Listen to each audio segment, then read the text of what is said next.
Hey, this is Matt once again. What about another video? This is another paid request, this time for Joe. Thank you so much for that. And for those interested requesting pretty much any type of videos or topics, reactions, reviews, re-reviews, whatever it may be, commentaries, randomness, lists, rankings, whatever, feel free to send it either directly to my PayPal or join my Patreon. Both links are down below in the info box. This is for me to do a commentary on Like Father, Like Son, a 1987 Dudley Moore film. So, I have a pause at the beginning. 3, 2, 1, press play. So here we have the TriStar logo. TriStar, Sally, not really around anymore. I always remember the Richard Pryor. Fucking weeds, what's going on? Fucking white horse. That was in Another You. Bad movie, but that opening was the best part. TriStar Pictures presents and Imagine Entertainment production. Brian Grazer had a hand in producing this. Brian Grazer worked with Ron Howard quite a bit. And this is directed by Rod Daniel. Rod Daniel did Teen Wolf, and then after this did K9 with Belushi, James Belushi. He did the super underrated Joe Pesci film. And then after that he did... What was the other film he did after that? Beethoven Second. The last film he did was Home Alone 4. Home Alone 4. Not really the pinnacle of movies, is it? Home Alone 4, crying out loud. Kirk Cameron, which I know Joe was like, hey, don't worry about his personal life. I'll try. I still think Kirk Cameron's a fruitcake. But at this time, he was on the TV show Growing Pains. Very successful show. And during the show, Kirk Cameron found religion, became a heavy Christian, and did a lot of Christian movies. Doing one called Fireproof. He did Saving Christmas, among others. Left Behind. Yeah, Growing Pains was from 1985 to 1992. He was nominated for 2 Golden Globe Awards. And...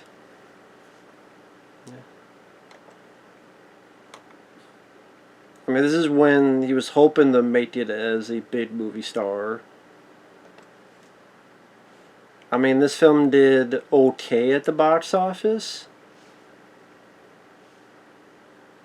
But really, like, he was a big role in Best of Times with Kurt Russell and Robin Williams. Then this. Then 1989, he was in Listen to Me, which is a film with Jamie Gertz and Roy Scheider, which is a drama.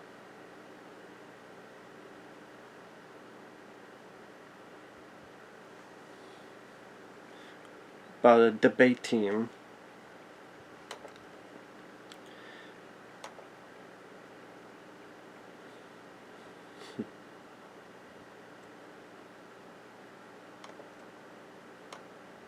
Oh yeah, that's right. Kirk Cameron was also in a film called The Willies, because his character Growing Pains shows up on the TV and starts talking to a character in one of the anthology stories in The Willies. It's a horror with some comedic elements anthology.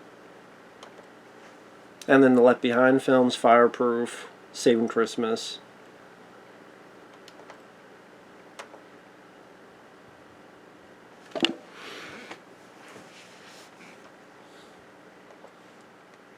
I mean, as you see here, it's about, this guy going through the desert, getting help from Native Americans. Medicine magic. Talk to the wind. Return to innocence. Ah, yeah, yeah, yeah, yeah, yeah. Think of that Enya song. Was it Enya? Return to Innocence. You should look that up. Enya, like Return to Innocence. I think it's Enya. No, I want to make sure.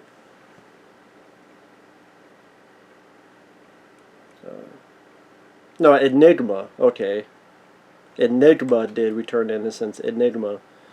Enya did someone else, but this was Enigma. Okay, so.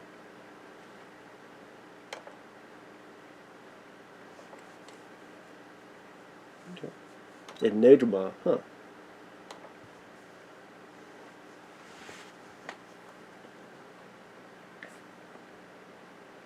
They healed him, he's perfectly fine.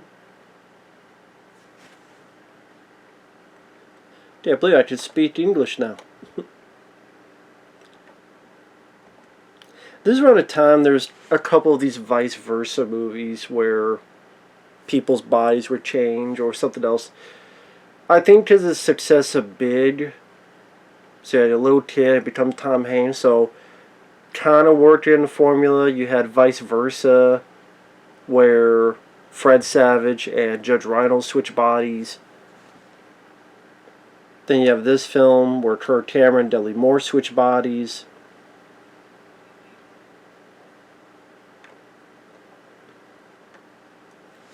And Dream a Little Dream, that was another one that messed around with that idea with Corey Feldman. Dudley Moore here plays a surgeon, and then Kirk Cameron just typical high school kid.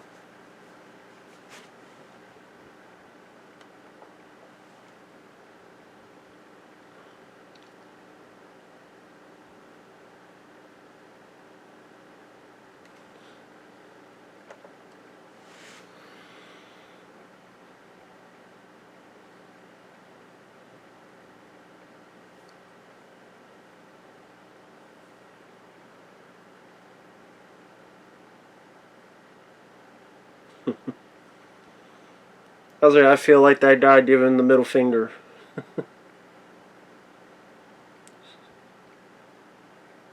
So unlike the TV show, Kirk Cameron here, he's a little bit more of a shy character. He's not as, what's the term someone used, aggressive of a character.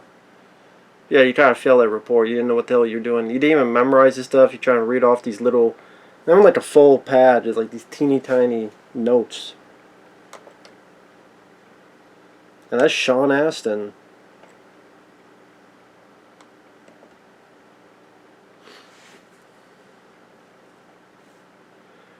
But isn't it kind of funny in a way where, like, Sean Astin is the star of The Goonies, which is a huge hit, The Goonies.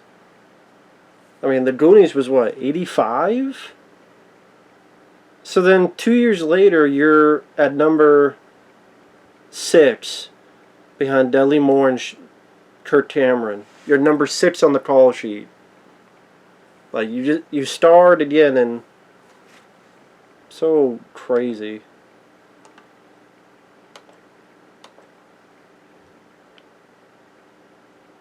To Sean Astin, I mean, now that he's gone on, he was in Lord of the Rings, Rudy. He was in Adam Sandler films like 50 First Dates. Yes, he did voice Raphael in the 2012 Ninja Turtles cartoon for like the 4 or 5 year run of that.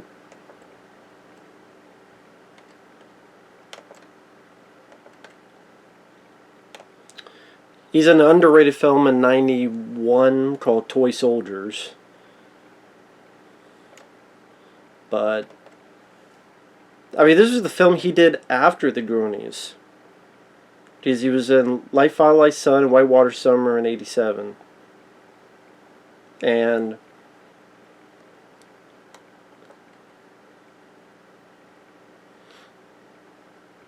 this woman on the right here is recognizable if you've seen Child's Play. That is Catherine Hicks. Catherine Hicks is the mom in Child's Play. Andy Barclay's mother. She was also in Star Trek 4. She was in Star Trek 4 as The Dr. Delian. Some say, well, Jillian. Delian. But yeah, she would go on to be in that TV show Seventh Heaven. Yeah, Star Trek 4 she did before this, and then Child's Play she did after this. So yeah, Kirk Cameron and Sean Astin.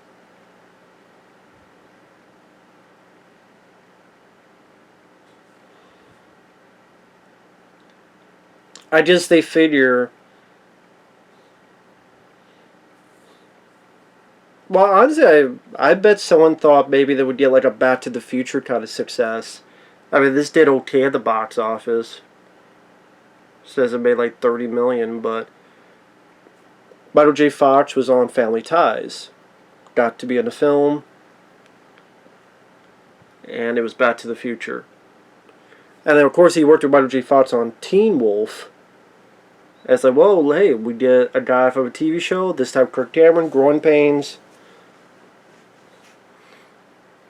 I would say more people know about Teen Wolf than this.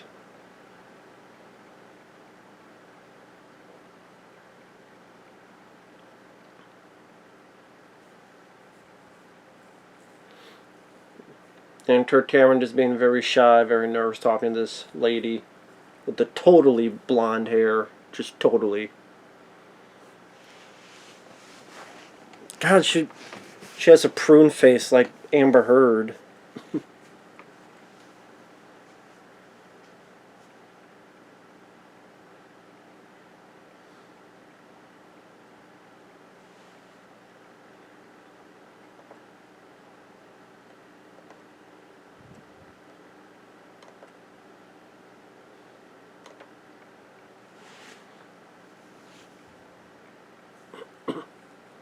Damn, that's another 80s hairstyle. Those big ass, fat ass earrings. Type of earrings you put around your damn finger. That could be someone's wedding ring on her ear.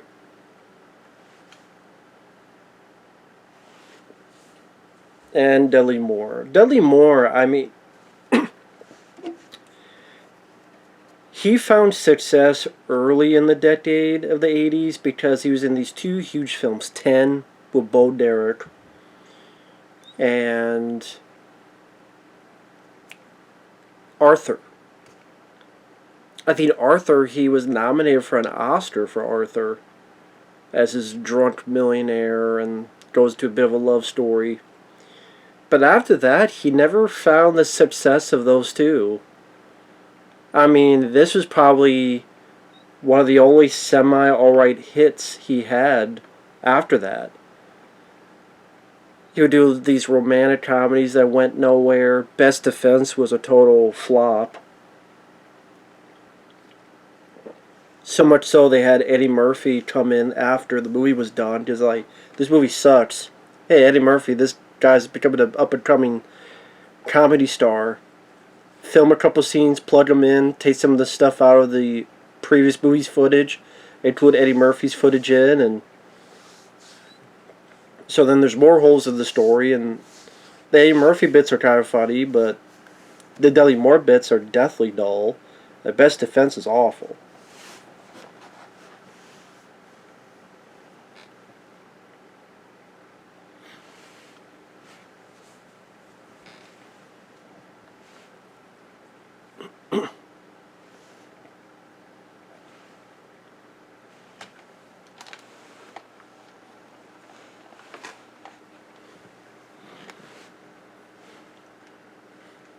Pretty much his doctor going, dissect the...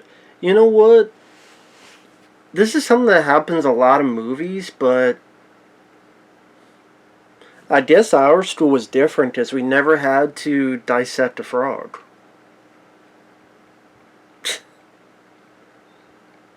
I like the fact Sean Astin did a little Friday the 13th thing. Tio, tio, tio, tio, ma, ma, ma, ma. Tio, tio, tio, ha, ha. Like, one of the few Spurs I get is Sean Astin. Surprised Sean Astin wasn't the lead, though. That they didn't try to have him be the up-and-coming star. But yeah, after this, he would do Sean Astin. That is, he would do Toy Soldiers, which was an underrated, die-hard type of movie with a group of kids at a college where terrorists take it over, headed by Andrew Divoff, who played the Wishmaster in that film. And that's an underrated film. And then he was in Encino Man, a fun movie, which I don't think has a Blu-ray.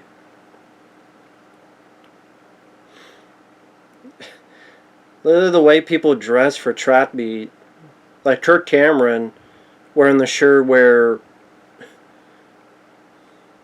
that it got shrunk in the washing machine, and then this guy, pull your strap up.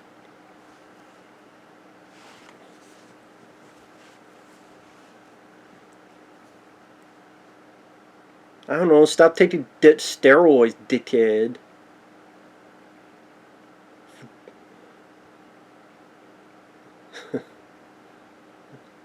Don't be an asshole, asshole.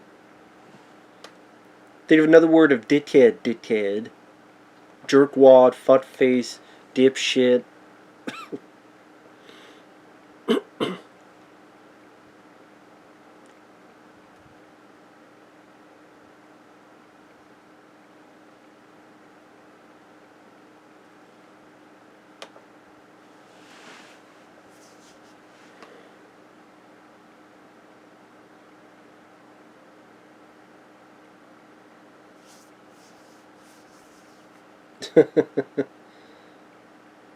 My dad would give me a porn collection for a C.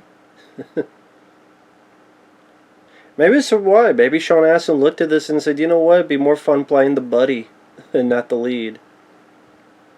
Plus, when you're the lead, you have more responsibility.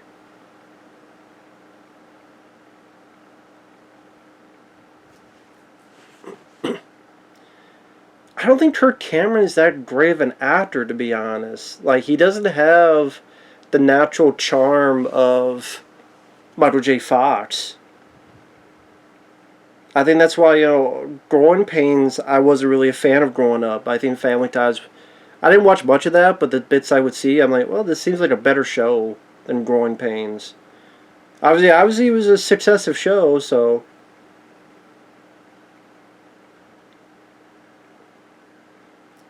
Maybe Kirk Cameron works fine in that sitcom type of acting. Like, there's sitcom acting and there's movie acting, and they could be two different styles. Like, sitcom has this type of vibe where you set it up for the laugh track, and you're not really looking for high-style acting back in the day in a sitcom. But sort of this kind of broad vibe to it. But...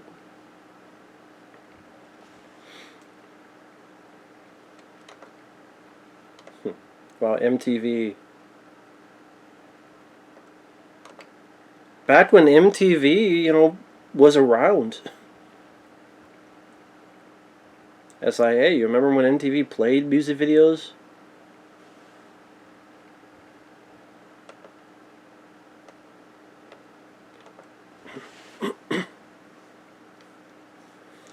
It is like...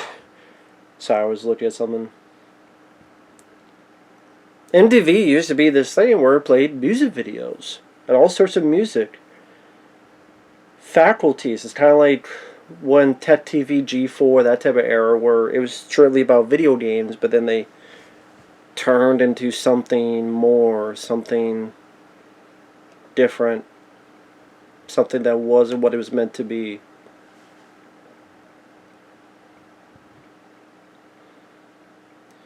So yeah, Sean Astin stole from the neighbor, who's the guy we saw at the beginning of the film, and stole this brain transference that apparently you take a drop and you look at someone and you transfer the essence.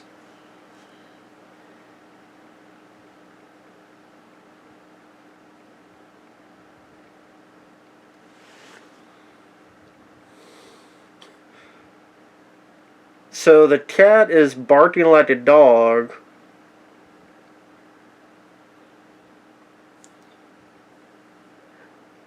Which are...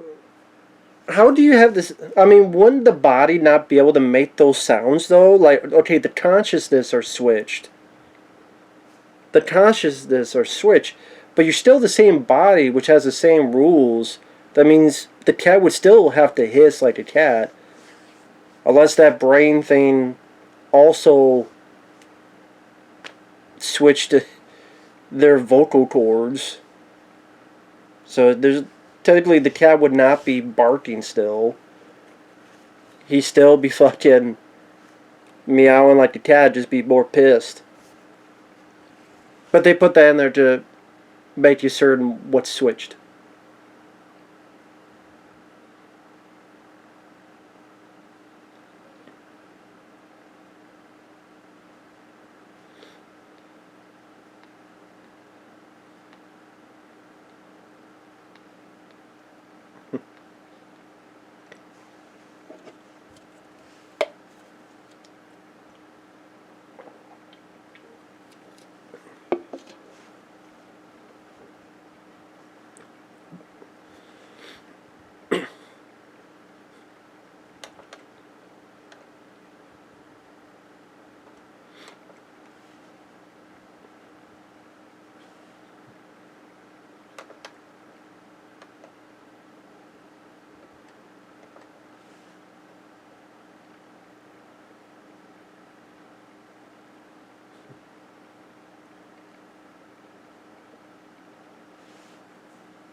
Shut asking you, moron.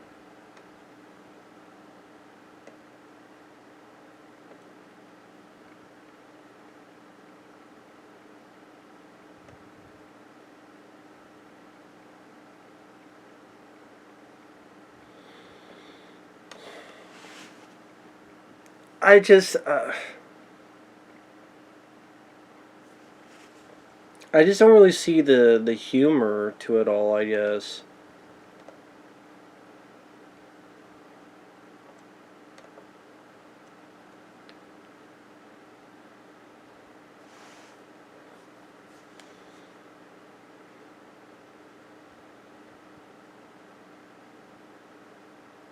They was trying to do a little bit of camera work to showcase they switched.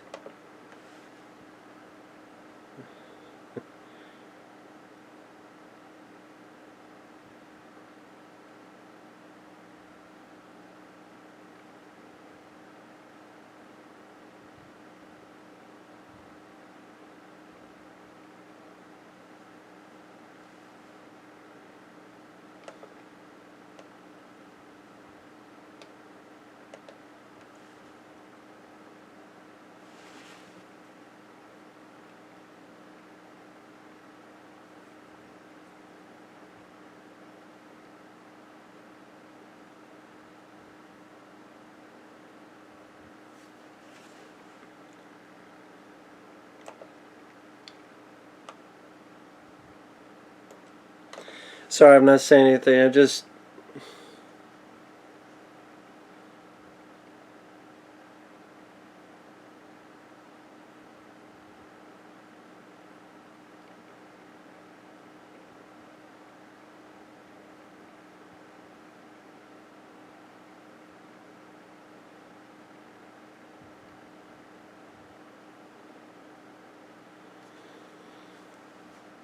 I don't know, just these up close shots and faces, I guess it's meant to be funny because the way they...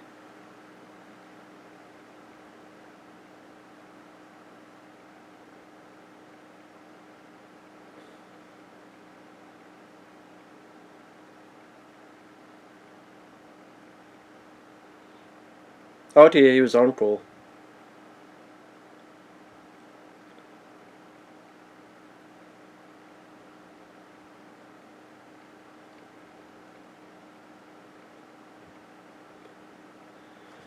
So were Kirk Cameron as a teen, even in a different body, would cry like a little baby? Also, with the bottle, was the bottle empty? Was there nothing left in the bottle? They never checked the bottle. They used it, but is there anything in the bottle, even like a drop? Because, believe me, anyone who has a bottle, there's always a drop left. So you take the drop, look, you switch back, the movie will be over. But again, they never even checked the bottle. They don't say how much or little. Put the drop in, you switch back. But they don't do that because the movie would be over.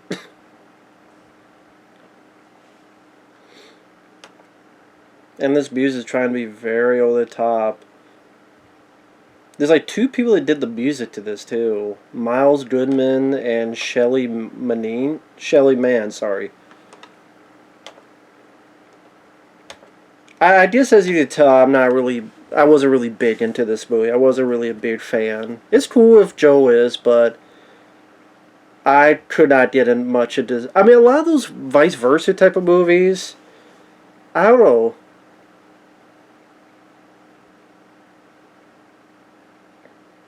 It's not that it's a rant or it's like the most terrible movies, just, I don't know, just didn't really elicit any attention to the funny bone, so to speak. This is just me. But it's a paid request, so. Oh, you do have a credit card. It's like a commercial for American Express. Never leave your body without it. Or never switch your body without it. There you go, American Express. Never switch your body without it.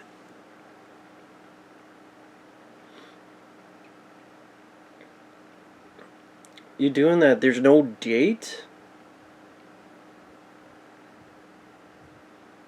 Like, there's no date to open or to...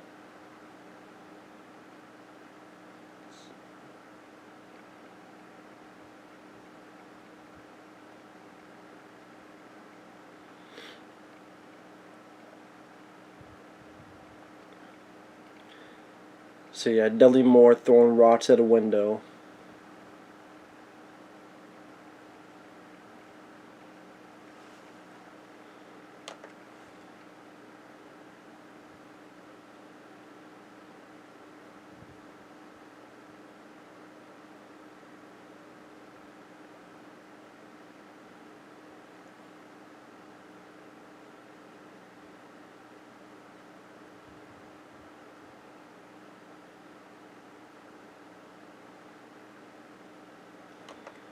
And sorry, I'm not saying much.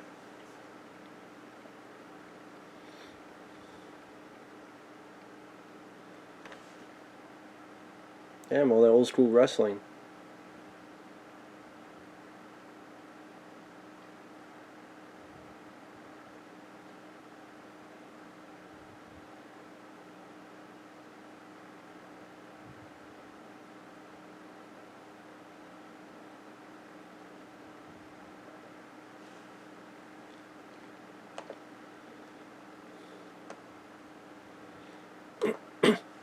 So he fell off a tree branch, and then immediately we're in a shopping spree.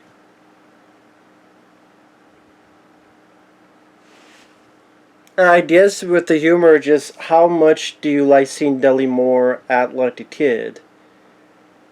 I think maybe it's kind of in relevance to, the biggest hit he had was Arthur, where he played this drunk. So it was like, how does he act in a certain, well, is that a crazy fashion? If it's that drunk, then you act like, I don't know, I'm reaching.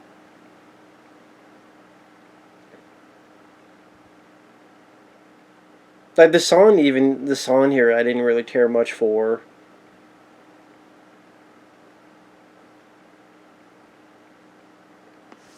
That's right, wipe all of your life savings on the trip.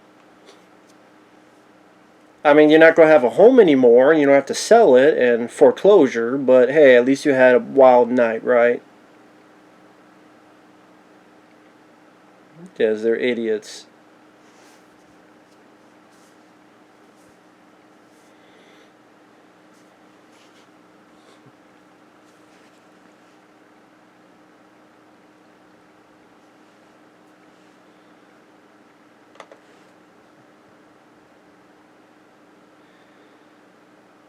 And this came out October of 1987. Yeah, it says $10.5 million budget, which to me is crazy. It would have that budget, $10 million, and then it made apparently around 30.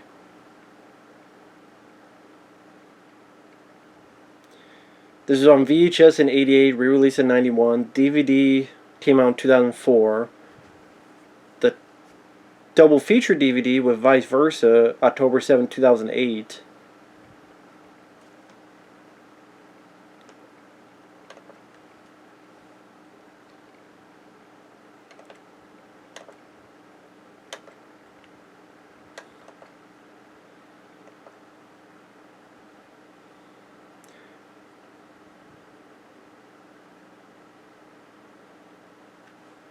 Chris and his dad have accidentally changed bodies, but no big deal.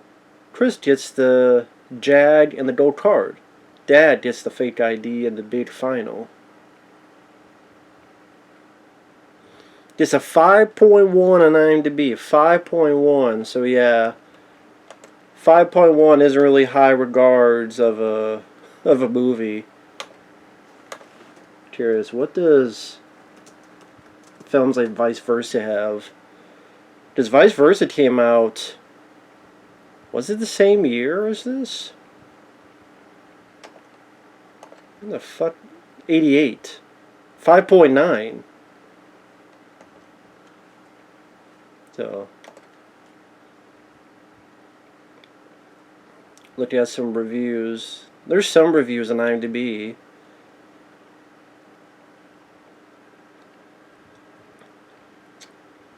The first one is generic body switch formula.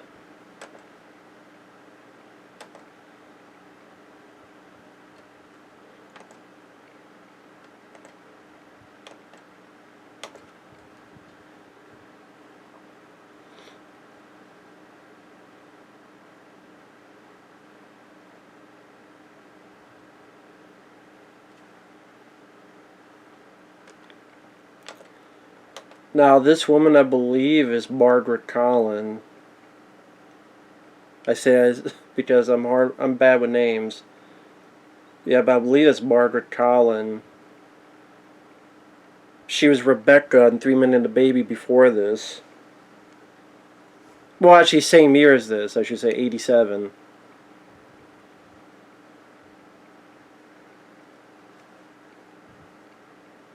And she had a big role in Independence Day, the Roland Emmerich film. Of course, she knows Dudley Moore's boss, but this Dudley Moore doesn't realize who she is, so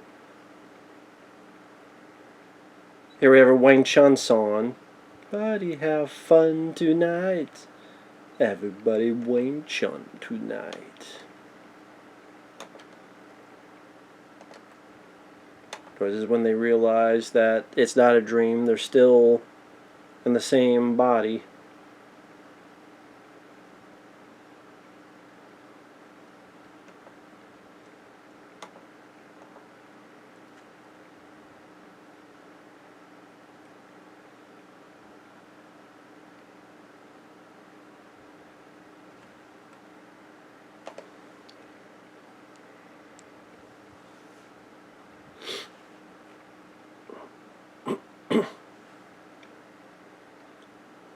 Look at the upcoming stream.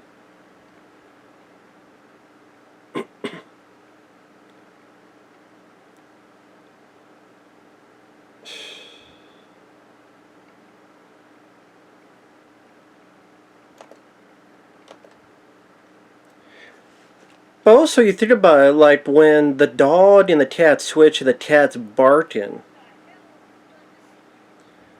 Wouldn't that kind of mean like Dudley Moore's voice should be coming out on Kirk Cameron's body? And Kirk Cameron coming out on Dudley Moore's body? Just like the dog bark would come out of the cat's mouth?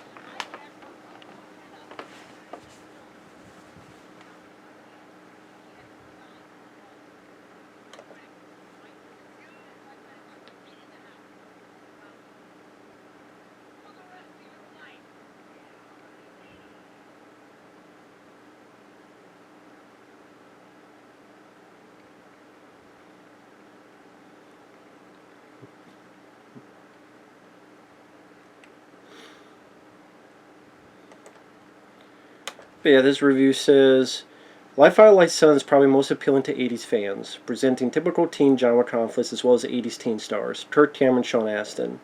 Young kids might appreciate it simply for the story of a teenager dealing all the privileges of being an adult, while only having to change appearance and not attitude. The decade, however, offered a nauseating selection of role-switching comedies and parodies. It may have the rest of us looking to avoid this repetition and searching for something else on the shelves. Chris Hammond, played by Kirk Cameron,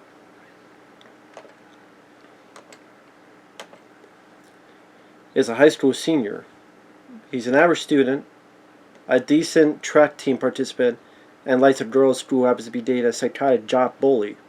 His dad is breathing down his neck to get him an Ivy League school to study pre-med, leaving Chris secretly wanting to tell his dad to just let him make his own decisions about what he wants to do. Chris's buddy Trigger, again, that's another thing. It's so weird that his buddy's name's called Trigger.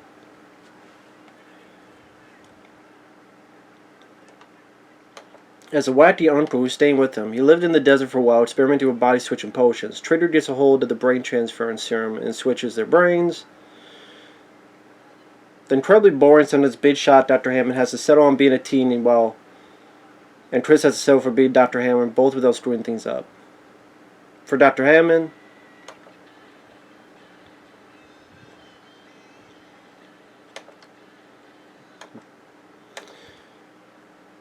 he hopes to get the ordeal over quickly, but for Chris, there's advantages to not having to show up for school, take tests, and the like. But they each grow quite irritable of the situation as they tend to screw up each other's lives. Dr. Hammond has a few nasty run-ins with the bully. Chris, involved in an affair with the boss's wife, not only sets the living room on fire, but also risks his father's chances of becoming chief of staff.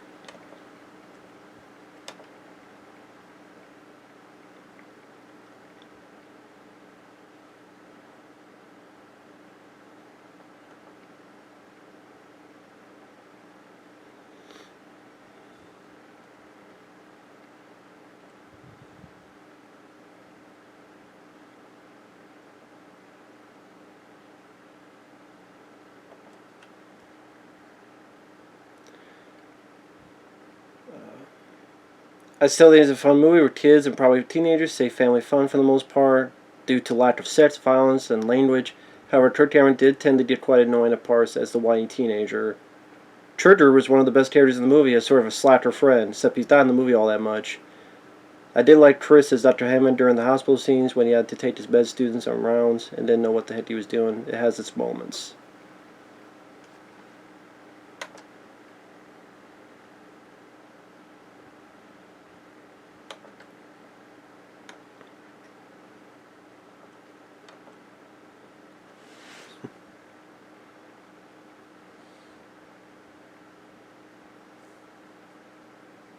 So this is a nice looking place too. Like, look how rich this family is. It's one of those things like, yeah, we should feel sorry for these characters in this rich ass place that, you pay, whatever you pay a month, people pay for a year.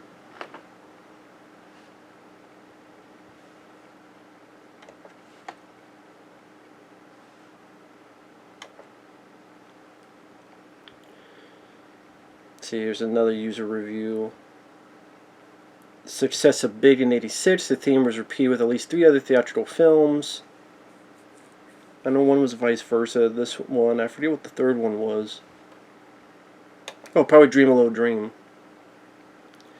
But there are other ones. I mean, there's, of course, Freaky Friday. The Hot Chick with Rob Schneider. There was The Change Up with Jason Bateman and Ryan Reynolds. 18 Again. That was '88 with Charlie Schlater and George Burns. Before that, All of Me with Steve Martin and Lily Tomlin. Of course, Dream a Little Dream, which was '89.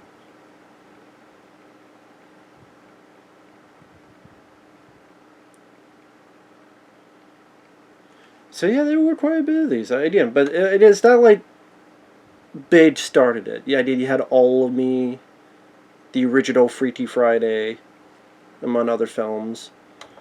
Now, of course, much later, film came out just a few years ago, was Freaky. with Vince Vaughn, which was a horror comedy, which I thought was pretty fun. That one I did enjoy. That one I did like. I did get some chuckles out of.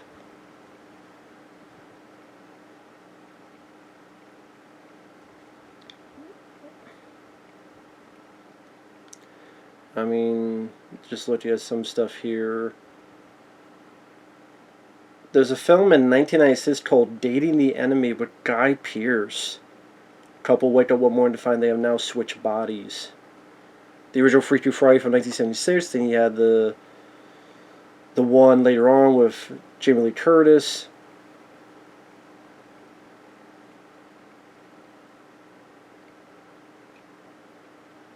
That's not even to mention films where you die and then you come back, like the Heaven Can Wait with Warren Beatty. And what was that one with Chris Rock?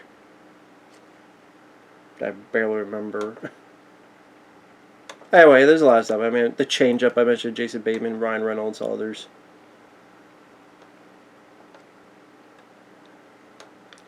So that guy we saw there was the big doctor guy. That, I believe, is Patrick O'Neill. And he looks a bit familiar because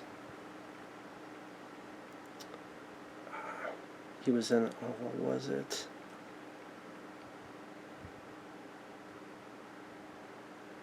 I'm trying to remember. Yeah, he was like he had a bit part in Under Siege. He was in The Stuff. That's right, The Stuff, Larry Cohen film, which I do enjoy, from 1985. The Stuff is an underrated film.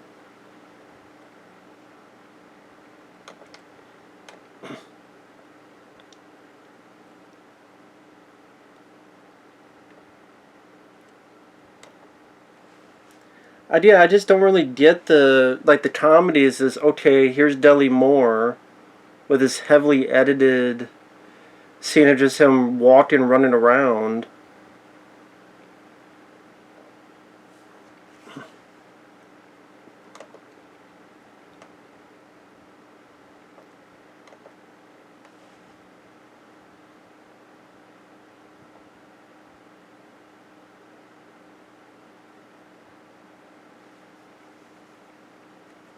And of course, Kirk Cameron doing a lot better at his schoolwork because when you got a surgeon in the body, he's tend to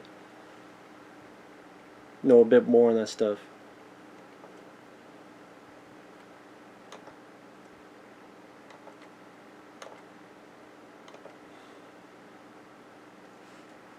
The effect, I'll tell you, the effect is pissing me off. That's the effect. And this would mean, like, okay, as a comedy, like, what are we supposed to be laughing at? Okay, we're laughing at Kirk Cameron, he's answering questions right. Dudley Moore, I guess, him being zany, but I don't know, the zaniness just not as, I don't know, hilarious as maybe it's thought of to be.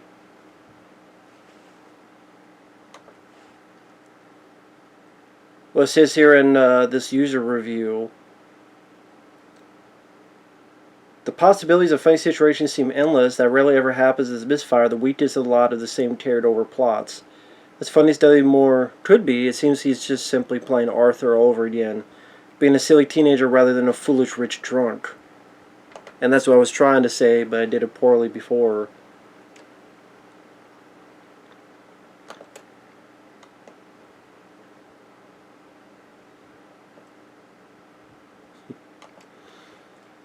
Cameron gets to show more range, but each of their situations have a sitcom feel, mostly underdeveloped, and many of the supporting characters seem like cardboard cutouts.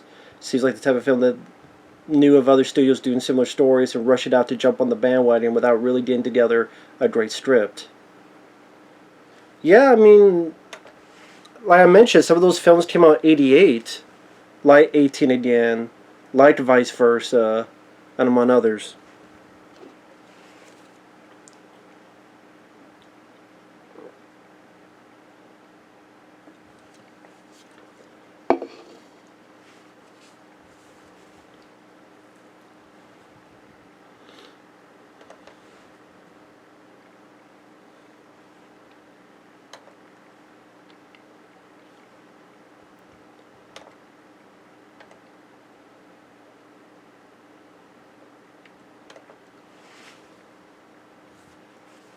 And you see the little cuts on his face because he hasn't learned how to shave yet. But yeah, this is one of those scenes where, like, like that review said, it does feel like just being the drunk guy again, because that's what got him one of the Oscar nomination.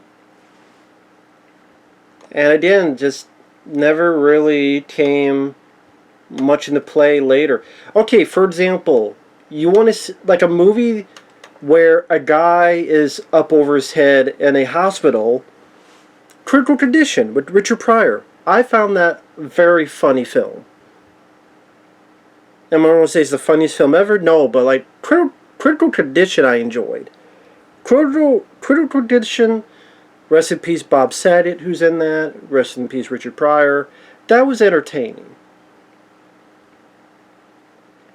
That was fun. Like that, I think capitalized more on the guy trying to be a doctor, doesn't know what he's talking about, than this did. And the reason is, I mean, I've seen the film, but for me, a lot of times, I've seen it because Joe asked me to watch it before I did the commentary. It's just, a lot of it's hard to remember because I just didn't think it was that memorable.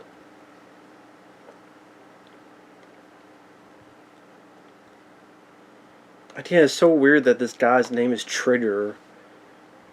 Like, what sorry ass parent would name their kid Trigger? Great, you name a Roy Rogers horse Trigger. If I work today, my name's Trigger and I'm triggered. I'm triggered because my name's Trigger. Fanta. That guy on the left drinking. Nobody likes being around him, so they'll fucking leave. So good. I get to be by myself. Fucking A.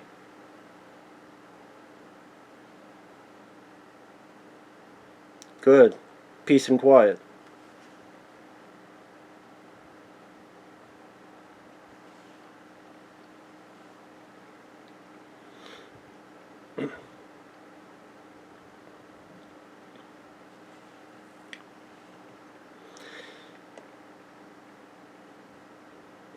This is a really nice looking hospital. Big, huge, vast. And if there's anything that has a possibility of getting laughs, it's this stuff in the hospital. Because I think Dudley Moore, number one, is a better comic actor than Kirk Cameron. I mean, there's a reason why Dudley Moore at one point was nominated for an Oscar. Well, Kirk Cameron, did Saving Christmas. I think Kirk Cameron, again, is not that great of an actor. Corey Haim, I think, would have been a better choice. If it was Corey Haim, I think it would work better. I think Corey Haim would work. But also just the script. I just think the script just not as up to par. As 3 writers, that's what's sad about it. It's 3 fucking writers. Steve Bloom, Lauren Cameron, and David Hasselton. Sorry if I said that wrong. I mean, fuck, 3 writers for this? How were there 3 writers? How?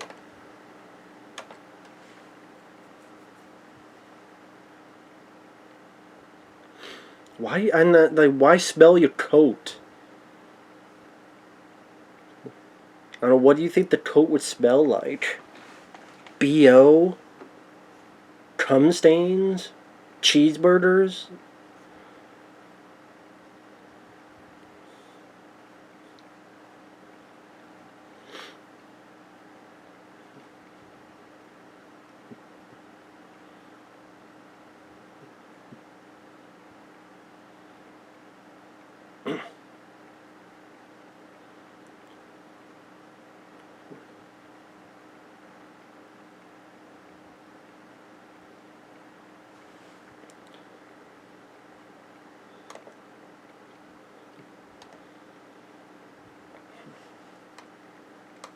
And the thing is, we're halfway through the film. Son of a bitch. Halfway through the movie. It's one of those films that I don't care for that much. But it's not like garbage. I don't really like. I don't find it underrated.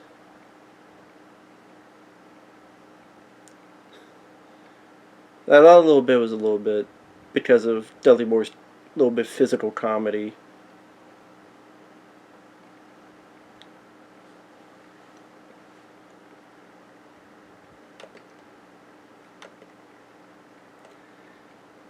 And this has a little bit of a funny possibility. He's supposed to be showing these guys that he's like don't know what the fuck to do while chewing his gum. Like the way he looks and just wandering around, trying to bullshit his way around. Like I said, this is probably the closest it gets to possible funny bone being tickled. Just this awkward showing these people around. Like, I don't know what to say, and they're following me, and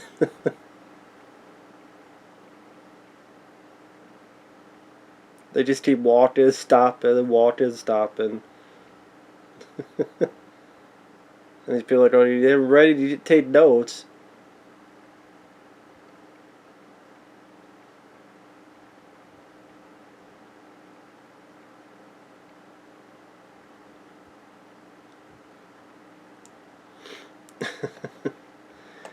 Yeah, it just doesn't quite. It's like try to get them to go first. Like, hopefully you know what do know what you're doing more than me.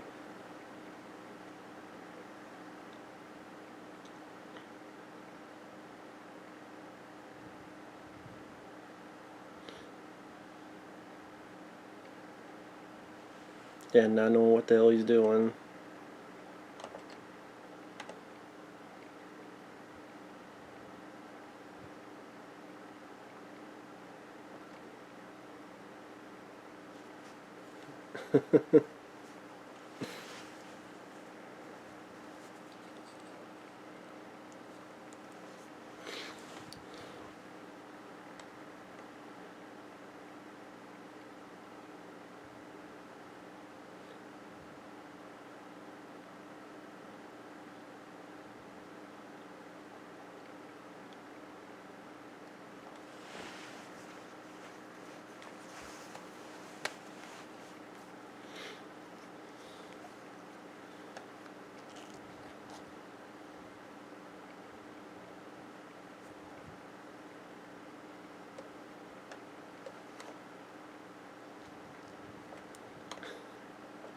Yeah, sorry, I just fall back into just watching the film.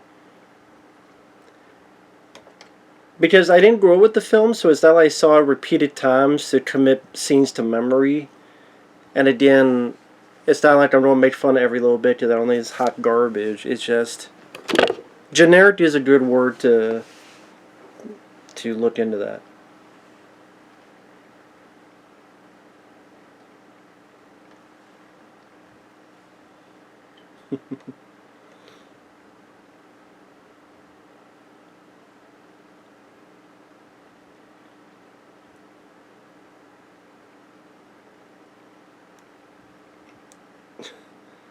So again, this is like a little play on his Arthur character, which he tried doing Arthur 2 on the Rocks, and kind of just chasing that bit of glory in a way.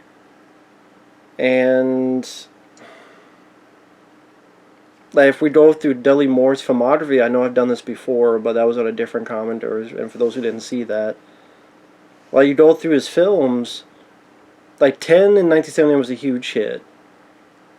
And then you have Holy Moses and 6 Weeks and Lovesick and Romantic Comedy and Faithfully Yours and not a whole lot.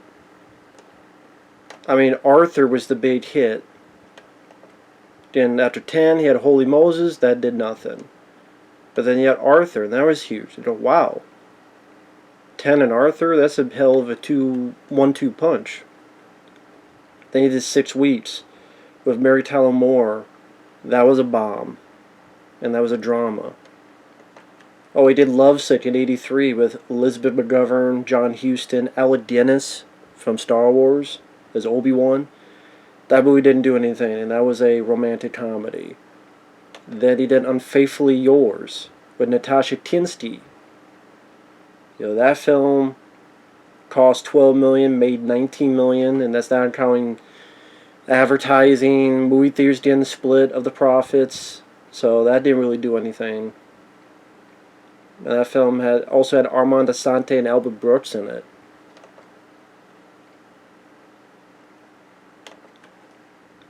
Best Defense was a big flop. Mickey and Maude, I think it didn't do well, but he got an award, I believe, for that. He got, I want to say, Golden Globe. Yeah, it didn't really do much, but I believe he did get some type of award. Maybe I'm wrong. I thought he did.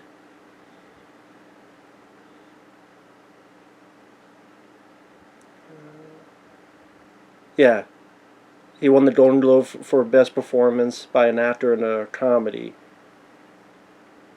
So he didn't. But lack of box office didn't do much for his career.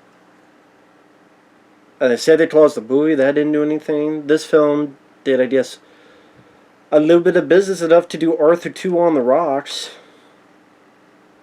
And then that. I mean, in a way, it's hard to say it killed his career, but Arthur 2, which is like, okay, this is a sequel many years too late, and it did nothing. Like, Arthur 2 on the Rocks did absolutely nothing. Complete box office flop. I mean, the original film of Arthur made 95 million, the sequel made 14 million. And then after that, he did Crazy People with Daryl Hannah and Paul Reiser, which was a black comedy. And that did nothing. Blame It on the Bellboy in 92. Brian Brown from FX, Patsy Kensit from Lethal Weapon 2. That really didn't do much of anything. Dudley, a TV show that did not last at all. Maybe hoping, people like Burt Reynolds got to be a hit on TV with Evening Shade, but Dudley did a TV show on CBS in 93, and it debuted April 93, it was canceled May of 93. Where Dudley Moore was a pianist, raising his 14-year-old son, Fred, played by Harley Cross, who, I think he was the kid in The Believers, which is a pretty decent, underrated film, The Believers. Yeah, he was also the kid version of the lead character in The Fly 2. But yeah, Dudley, it lasted like 5 or so episodes, 6 episodes. After that, just like bit roles that did nothing. I mean, Daddy's Girls, which was a sitcom, and that lasted 13, but 10 were unaired. So only 3 episodes were aired, September to October. So just by that time, no one knew who Dudley Moore was, honestly. But also, it says here, attributed his difficulties during the production to early stages of progressive palsy, which led to his death in 2002. He did Little Things. He did a voice in The Mighty Khan, which was a King Kong cartoon in 98. And that was the last thing he did, and he passed away in 2002. I was mentioning the 3 writers. One of them, David Hasselton.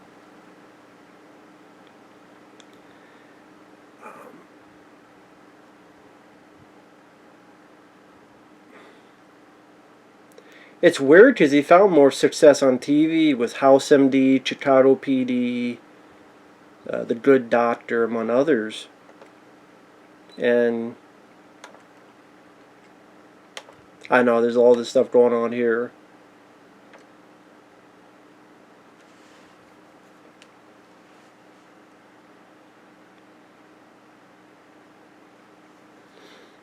Yeah, things not really going the best for Dudley Moore at the hospital scene.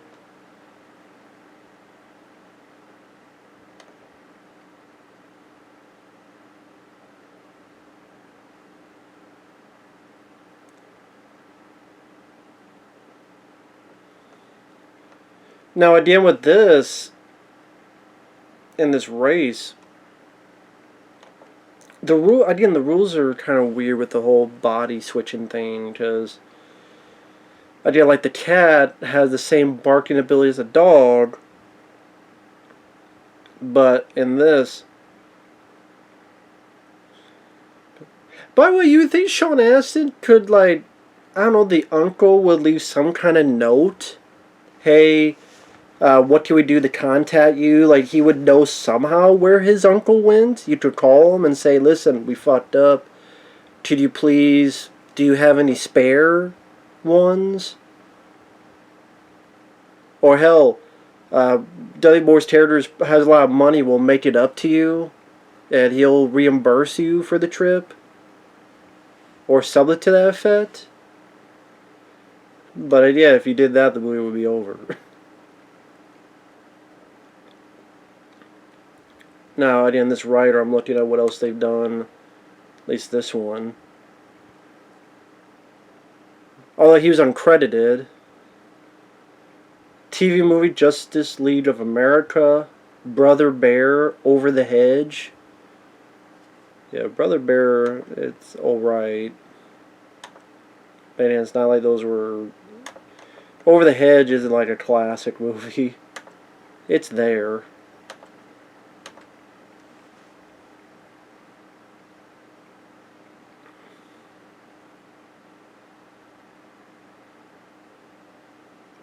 And him not understand what the fuck it means. And he doesn't understand what it means because he's never done track. He doesn't know sports, so...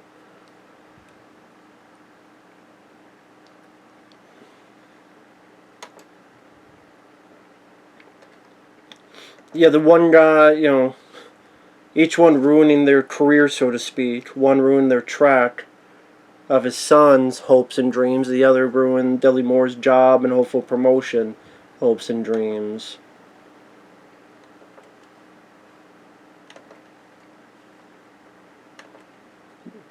Realizes not really all it's cracked up to be switched around like this. Which Dudley Moore's Terrier was really happy about in the first place anyway.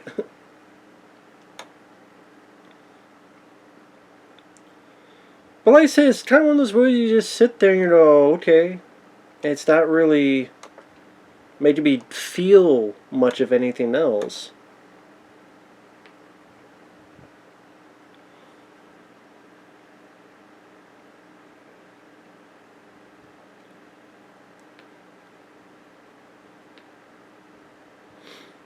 Director trying to do a little bit of slow motion with that.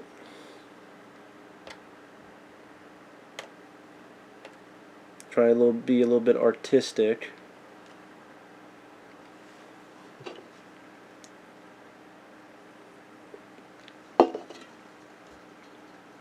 Look at the other two writers, Steve Bloom and Lauren Cameron.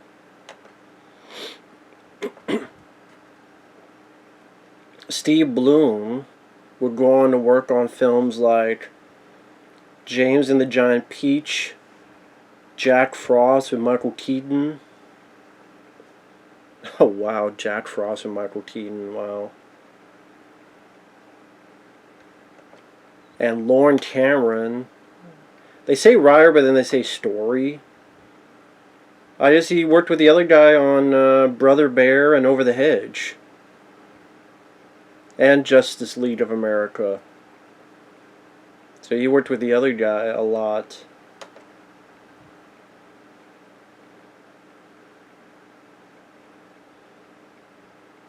Nice little dive. I don't know why you dive. It makes no sense why you need to dive.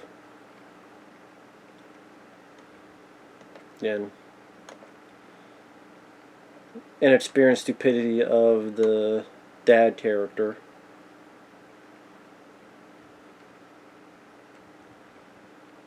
But even if you don't know much about sports, you would think by common sense you would know how fucking track works. You keep running until you stop running. It's one thing, I'm not 100% experienced in doing this. It's another thing to be a complete, utter alien from outer space that doesn't know how common things work.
Of course, the job bully, that would be used in a lot of these movies. I mean, from the Karate Kid, you had the bully. The Back to School, you had the bully. Same guy, too.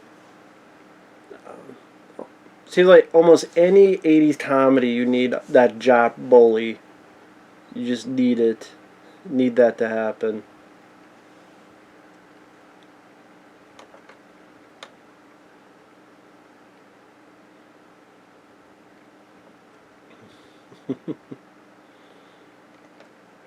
I didn't. Other than a few bits with Sean Astin, there's a little bits of Dudley Moore just having fun, and even though he's a guy I didn't grow up with, I didn't grow up with Dudley Moore. I didn't grow up with a lot of his films. Sadly, the film I grew up with it was Best Defense, but I knew of his other stuff. But I could tell he's a talented guy. It's just, with rare occasions, he didn't really get the best material. Just didn't get the best material to work with.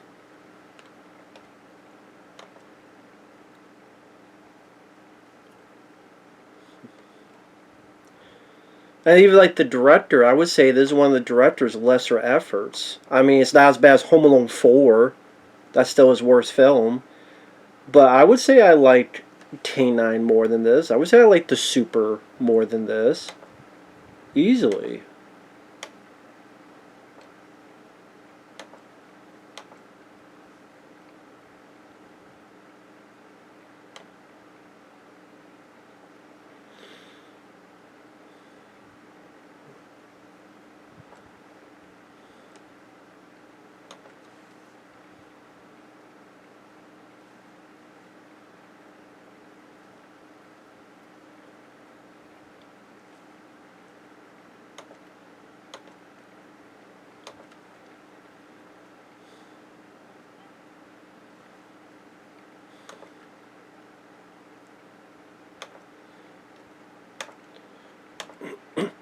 Now, going back to user reviews, there are people who liked it. One gives it a 9 out of 10.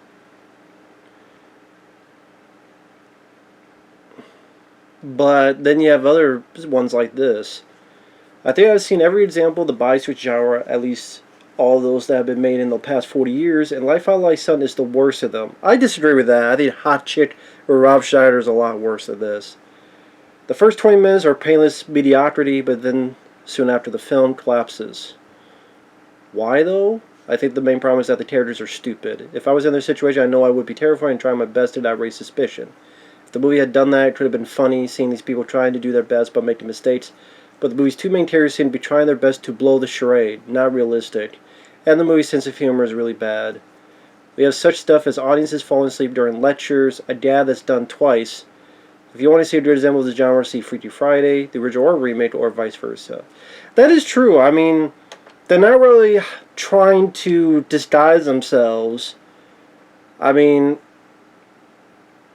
Dudley in the Kirk body, he's giving all these speeches, he's doing all this stuff. And I get the Kirk and Dudley Moore body, acting like, people would think, are you an alcoholic? They would be thinking, oh, this guy's hit the bottle too much. And like the joke of this concert is like, the music's too loud.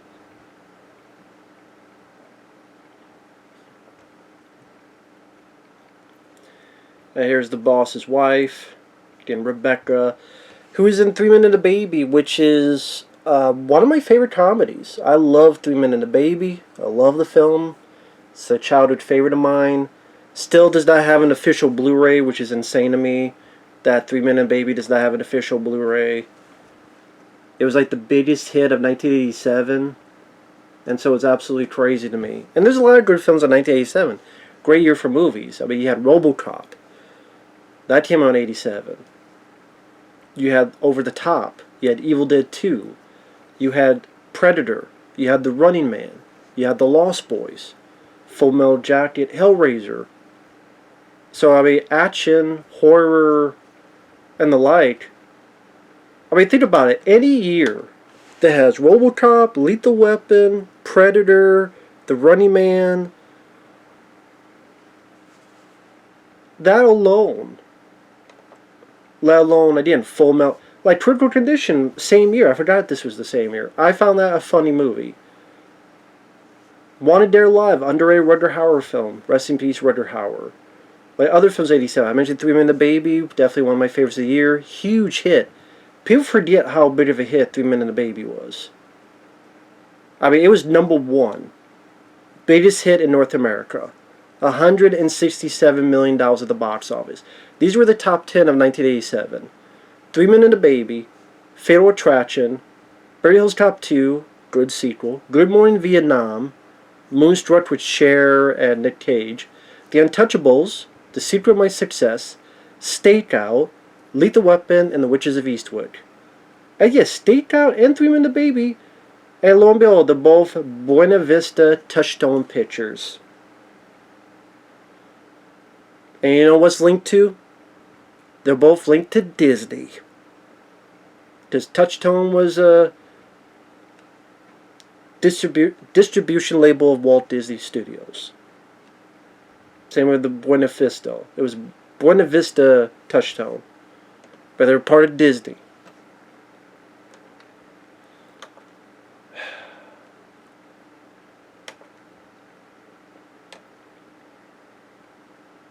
Just like this one's part of TriStar Pictures. But yeah, 1987 was a great year for movies, I was mentioned before.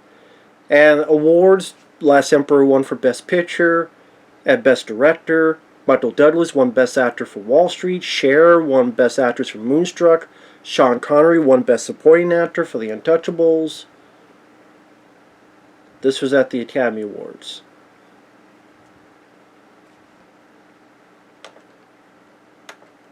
Yeah, even this scene here could be from a sequel to...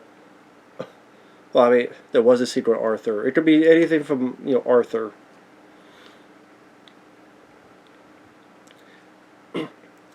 Now, TriStar Pictures, the company that released this, started pretty much around 1982. And then, I mean, they were helping release films like Rambo First Blood Part 2 with Caracol. And, films like that.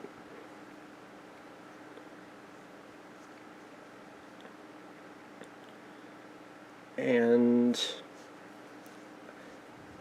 says here, because I'm not an expert on it. So here's Dudley Moore, pretty much again, starting a fire. Again, why would anyone go, you know what? Let me push a couch on fire through the fucking door instead of trying to get a fucking fire extinguisher or anything of the sort. Again, it's a guy who's just completely. Yes, I know. With a lot of comedies, let's be honest, there's a lot of comedies that the point is they do something very foolish, very silly, in order to be comedic. I get that. I just, it's like with anything else. If you're enjoying the film, you're with it with the go. If you're not, you're just maybe just a bit more indifferent.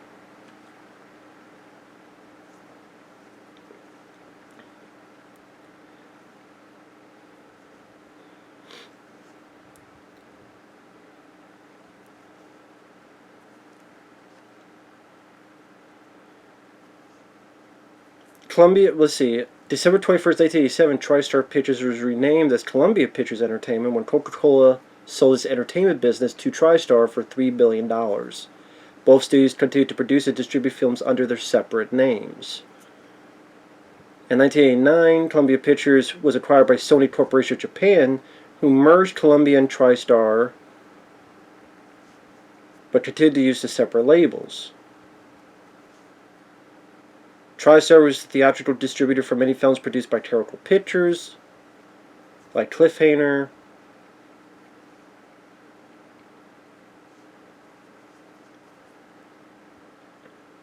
Around summer 1998, SPE merged Columbia and TriStar to form the Columbia TriStar Motion Picture Group, but just like Columbia Pictures Entertainment, both divisions continued producing and distributing films under their own names, like Stepmom.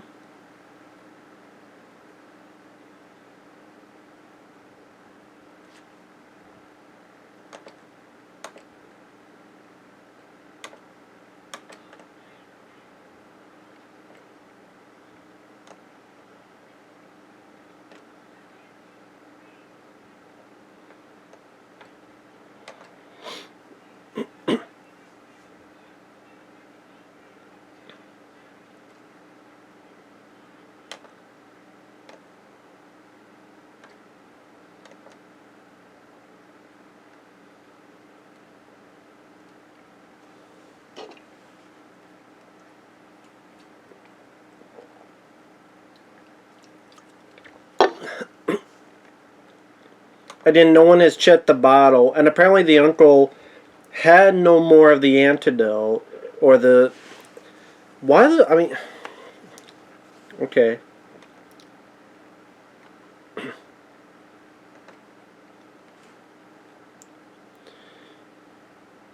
Yeah, looking through the TriStar, they were releasing films like The Natural, Meatballs Part 2, distributed Evil That Men Do with Charles Bronson. Silent Night, Deadly Night was removed from theaters 2 weeks after release because a lot of people got butthurt. Runaway with Tom Selleck, which is a favorite of mine. I love Runaway with Tom Selleck. Terrible Pictures produced Rambo 2, but TriStar distributed it. Same with, they distributed Life Force, which Cannon Group produced. Santa Claus the Movie, Iron Eagle. And there must be something with TriStar Pictures and where they're at now, because, well, not all, but a lot of them, well, I guess not, because you looked at some of the other films, like Band of the Hand, that got a Blu-ray, but I was thinking, like, Iron Eagle doesn't have a Blu-ray, Runaway doesn't have a Blu-ray in the U.S., for fans of this film, there's no Blu-ray. And, this is how they feel like it. The Blob remake, that was TriStar Pictures. They distributed Deep Star 6, Iron Eagle 2, Bat 21, which is underrated Gene Hackman film. See No Evil, Hear No Evil, which is a favorite comedy of mine. They distributed Lockup, which Terrible Pictures produced. That was with Sylvester Stallone. In the 90s, Total Recall, Jacob's Ladder, Air America, Narrow Margin, Toy Soldiers, Hudson Hawk. Universal Soldier, they distributed. Candyman, they distributed. think at least Weekend at Bernie's 2, maybe not the first one.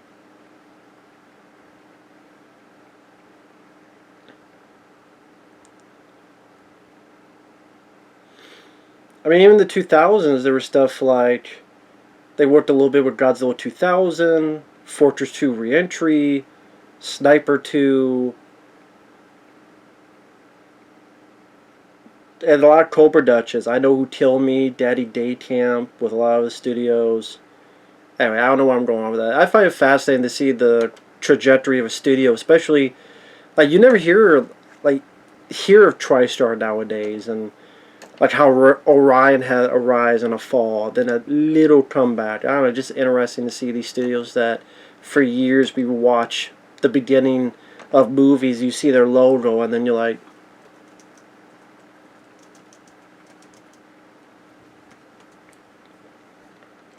someone did a good job on a video called The Rise and Fall of Orion Pictures. I wonder if they did one on TriStar. Just curious. Nah. Yeah, I was just curious.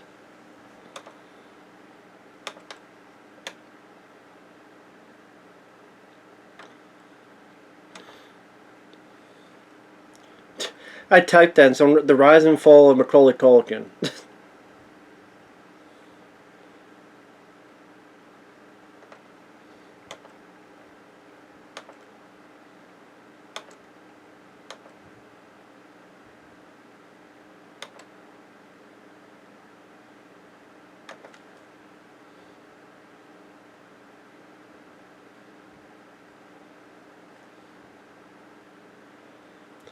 Yeah, by the way, I recommend this guy, SC Media Works. He did The Rise and Fall of Caracol, Rise and Fall of Orion Pictures, Rise and Fall of Morden Creek. They're pretty cool stuff. A lot of times it's pretty much just reading the box office, like you would find Wikipedia and stuff, but it's well edited together. I would say it's well edited. Something I always wanted to do, but I could never get around to it.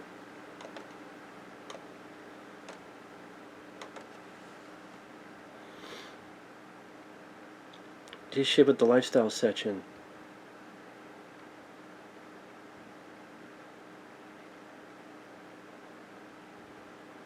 So pretty much while they're on this journey, again for those who are not watching, on this journey to get the antidote, the Dudley and Kirk Cameron's bodies helping a woman give birth, and then one the Kirk and Dudley's body to help out. And the Kirk and Dudley Moore's body is nervous about it, while the Dudley and Kirk's body and Dudley Moore just fainted. Which is consistent. I mean, if he didn't want to deal with a fraud, his pregnancy may seem to be too much. Glad that babies like got super clean real quick, because babies are not that clean. And is the umbilical cord like still connected to her?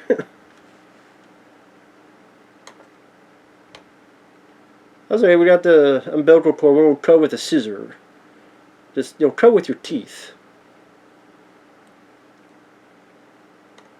She must have one dry pussy for that baby to come out so clean. Jeez, what a dry pussy. Jeez, what a dry pussy. Saying it because I don't believe it. Yes, wipe the dust off that pussy.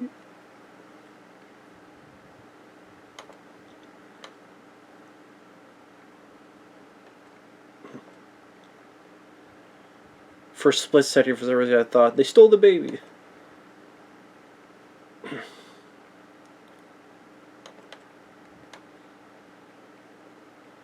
Now, also in retrospect, why did we really need the scene of them saving or helping a baby give birth?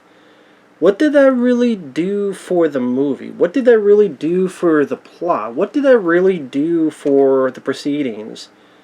If it was Dudley Moore actually, when I say Dudley Moore, I mean the physical version.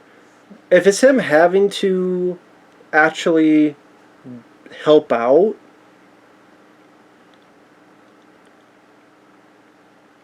Okay, that's one thing.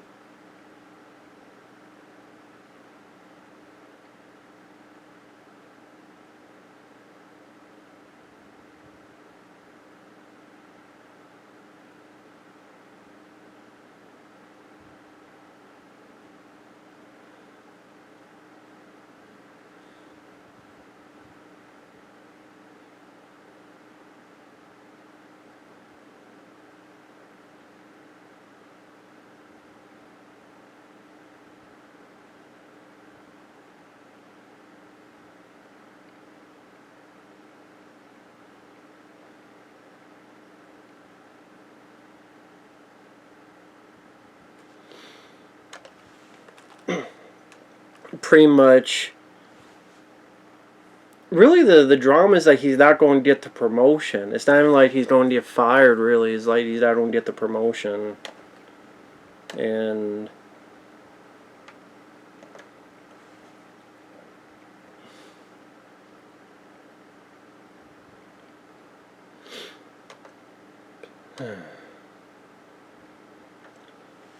but I don't know, man. I just...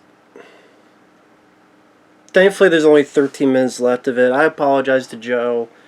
I know he's a fan of this film. He thinks it's very funny. That's cool. We all have our different tastes. It's just the thing. We all have our different tastes. Which is fine. It's just, we're not all going to like the same things.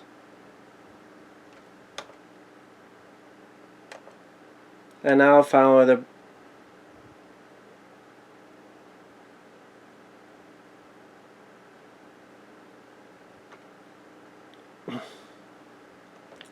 they switch bodies. Now Brian Grazer, like I said, the producer, he would go on to work with Ron Howard a lot. I mean, he would work with Ron Howard on producing Ransom, producing Apollo 13, producing A Beautiful Mind, producing... Didn't he do a Cinderella Man, In the Heart of the Sea? Not only that, but he helped produce Spies Like Us. He was a producer on Kindergarten Cop, My Girl,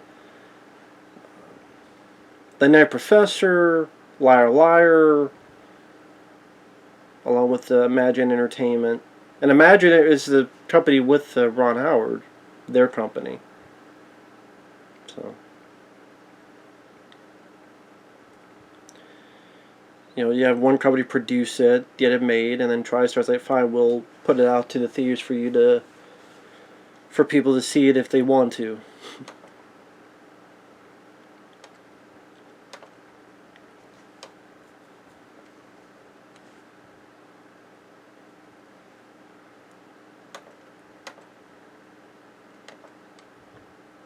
So the bully being an asshole. Now the dad would not fight back, but you're not dealing with the dad anymore, so you know what? Fuck this shit.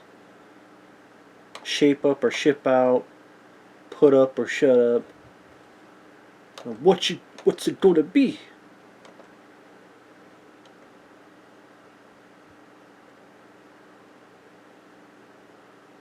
What's it gonna be?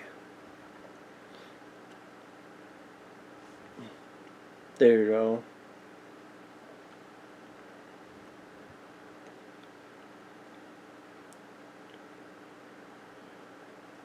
For the knockout punch.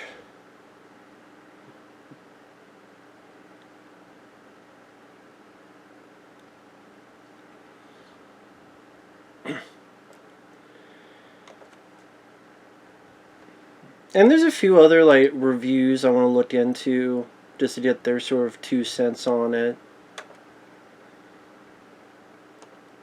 Because there's a couple external, on IMDb there's user reviews and there's external reviews from websites and such. So Armchair Cinema gives it 1 star. Bad Comedy gives you a headache. So stupid, so ill-conceived that you just know it was put together by a committee of analysts. Those people with charts and graphs who only know how to put together a movie at the marketing level. The premise is bought and sold at the base level, but it's never thought out. Father and son switch minds, occupy each other's bodies. Nothing funny comes of this because it isn't mind for any kind of possibility. Shoots for obvious jokes about drunkenness and did a day with the prettiest girl in school.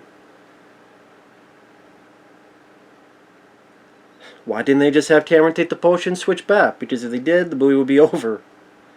Why not revenge fantasy? Why not have Dudley Moore basically hijack Kirk Cameron's body so that he could relive his youth with pretty girls and have Cameron hijack Moore's body so he could go on a spending spree with credit cards?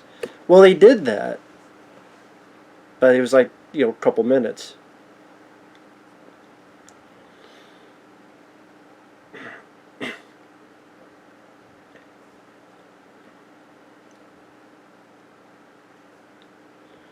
Dudley Moore is seduced by a girl on a sofa and doesn't want it, despite the fact that his body is occupied by a teenage boy who would find this to be a grand adventure. Kind of a payoff, the couch is set on fire.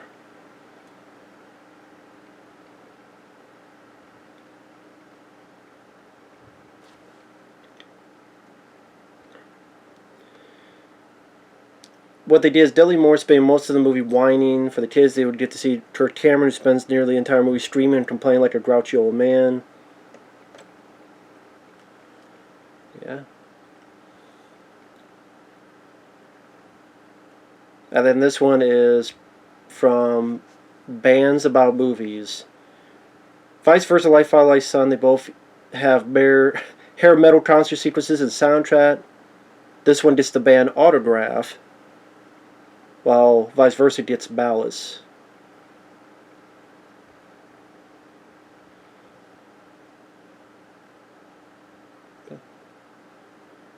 Now, I guess if you want this movie on DVD, there is a 10-film collection called Through the Decades.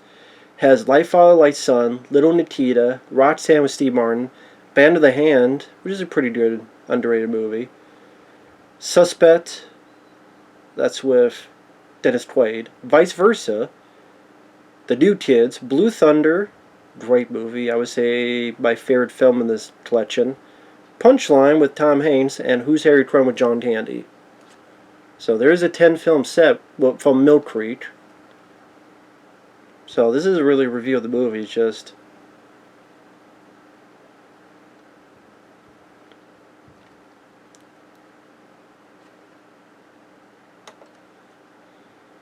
the movie scene gave it 3 stars.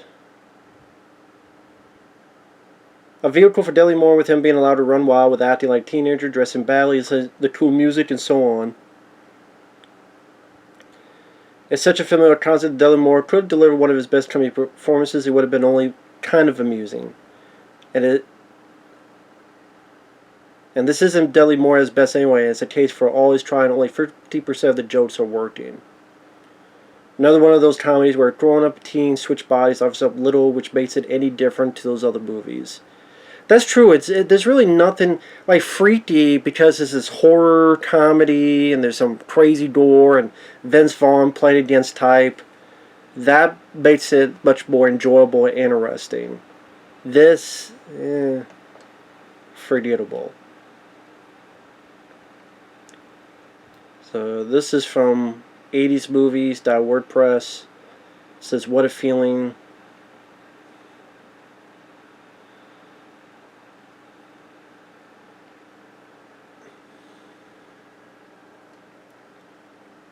Doesn't really attempt anything than dutifully laying out this series of common situations.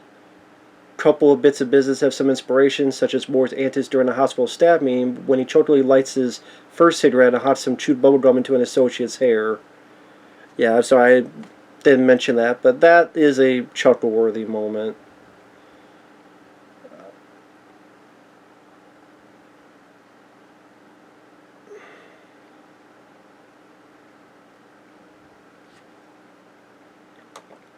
And there's just nothing about it that makes it go wow or hilarious or. And yeah, Kirk Cameron, I don't think he's that great. There were just a lot of 80s teens like Michael J. Fox, like Corey Haim, even Corey Feldman at this time, that were better at their jobs than Kirk Cameron. And Dudley Moore, It's like a much lesser version of Arthur.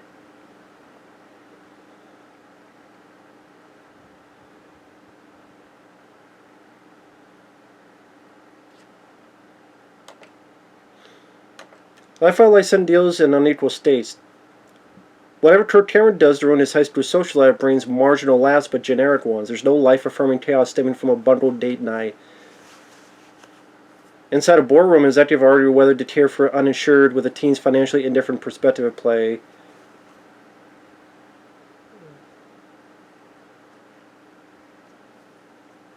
Oh, I like the person who was on the medical attention needed, and that seems like the stakes are much more risable.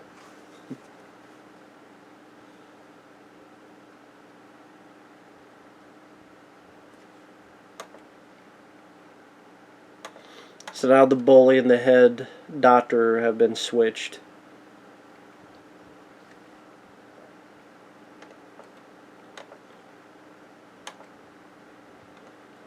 And the movie's over. And I didn't like the journey up there. There wasn't really anything that So that's the thing. Like, okay, for example, Sean Astin's like, we're going to take this journey to go get this drug. Really, nothing comes of it. They get the drug. They say it could take a while. It's not automatic. And then, like, out of the blue, there's a woman pregnant. The big joke, Dudley Moore faints. It does feel like kind of bad sitcom humor, bad sitcom jokes. And, I mean, maybe unless you're the biggest hardcore fan of the band Autograph, which I think they did some of the songs on Fright Night soundtrack, which I liked, if that was them. I think, didn't Autograph work on Fright Night? Again, I'm bad with names, so I always gotta double check. Yeah, you can't run, you can't hide from the beast inside of you. So yeah, they did that song in Fright Night, which is a classic. That is a movie that's funny, as well as, but again, it's cool, Joe, if you like the movie. Again, this just wasn't my cup of tea. It's positives. Sean Astin. But yeah, when you get in the second half, he fairly disappears. Pop in like twice or three times, and more of him could have helped. And here's the thing, I'm fine with the movie having a crazy idea. I mentioned Encino Man, that came out years later, which also had Sean Astin. That is more ridiculous. Well, that's as ridiculous of a plot as this, but that, I felt the energy, the vibe was much more just. If humor is subjective, it's hard to explain why one would find one thing funny and the other person finds it the opposite. It's hard to explain. Either you find it funny or you don't. I don't know how else to put it. But again, for those who are hardcore fans of Like Father, Like Son, that's cool. I think Big, granted, it's still different circumstances, but I think Big, I would say, is better. Freaky with Vince Vaughn, I would put above this. It's not as bad as The Hot Chick. Vice versa, I probably would put as better than this. Yeah. This is just mediocre. That's the best way to put it. Mediocre. It doesn't make me mad. There are moments where Dudley Moore shines. I mean, granted, it was the same year, Critical Condition. Maybe if it was like more of a hospital comedy, just that stuff had little specks of humor. The stuff in the school, none of that was funny. It was just, he messed up how to do a track race. He talked too much, so the kids didn't want to talk to him. Like, where's the humor in the school scenes with Kirk Cameron?